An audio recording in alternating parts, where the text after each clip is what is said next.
was the hardest part of adopting your child? The hardest part of adopting my daughter wasn't the paperwork or the waiting. It was the battle with her birth mother that almost broke me. So I've been wanting to share this for a while because, honestly, adoption stories aren't always the sunshine and rainbows that people make them out to be. My husband Paul and I adopted our daughter Aurora 8 years ago, when she was just 3. And while she is absolutely the light of our lives, the journey to get there was honestly traumatic in ways I never expected. We started the adoption process after years of fertility treatments that left me emotionally drained and financially broke. Our adoption agency connected us with Janet, a young woman who was 7 months pregnant and looking for a family for her baby. From our first meeting, something felt off. She was distant, asked weird questions about our finances, and seemed more interested in what we could provide materially than what kind of parents we'd be. But we were desperate for a child, so we ignored the red flags. After Aurora was born, everything seemed to go according to plan. Janet signed the initial paperwork, we took Aurora home, and began the post-placement period. For those who don't know how adoption works, there's typically a waiting period after placement before the adoption is finalized. During this time, the birth mother can technically change her mind. 3 weeks in, Janet started calling us constantly. She wanted more pictures, more updates, more money for medical expenses that seemed suspicious. Then she started showing up at our house unannounced. Once at 2 a.m., clearly intoxicated, demanding to hold Aurora. Paul had to threaten to call the police to get her to leave. I was terrified to sleep, constantly checking the doors and windows. Then she disappeared for 2 months. Complete silence. We started to breathe again, thinking maybe she'd moved on. The adoption agency assured us everything was proceeding normally, and we were getting close to our court date for finalization.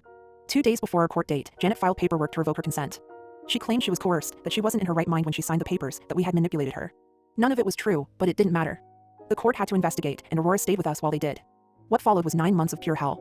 9 months of home visits from social workers, court appearances, psychological evaluations, and living in constant fear that someone would take our daughter away. Aurora was confused and started having night terrors. She'd wake up screaming for me, clutching at my clothes, begging me not to leave her. She was only 3, but somehow she knew something was wrong. She'd ask if she had to go away. If the other mommy was going to take her, how do you explain that to a toddler? The worst part wasn't even the legal battle. It was watching our daughter suffer through the uncertainty. One day, Janet showed up at Aurora's preschool and tried to take her. Thank God the school had strict pickup procedures and called me immediately. Aurora was so scared she hid in a closet and wouldn't come out for an hour. I remember sitting on the bathroom floor one night, sobbing silently so Paul and Aurora wouldn't hear me, wondering if we should just give up. Maybe Aurora would be better off without all this drama. Maybe we were being selfish. I honestly considered calling Janet and telling her she could have her daughter back if it meant Aurora wouldn't have to go through any more trauma. The turning point came when Janet missed 3 court appearances in a row. The judge ordered a home study of her living situation and found evidence of drug use. CPS got involved and discovered Janet had 2 other children who had already been removed from her care, something she had hidden from us and the adoption agency. At the final hearing, Janet showed up high. The judge terminated her parental rights on the spot. I should have felt relieved, triumphant even, but all I felt was hollow.